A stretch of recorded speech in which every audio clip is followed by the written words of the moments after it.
board ng Epson L5290.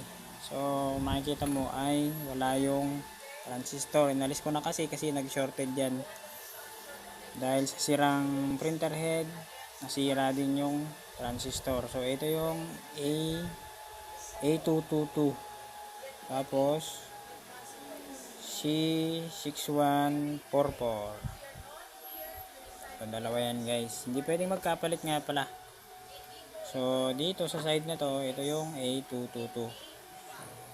Ayan. Yan.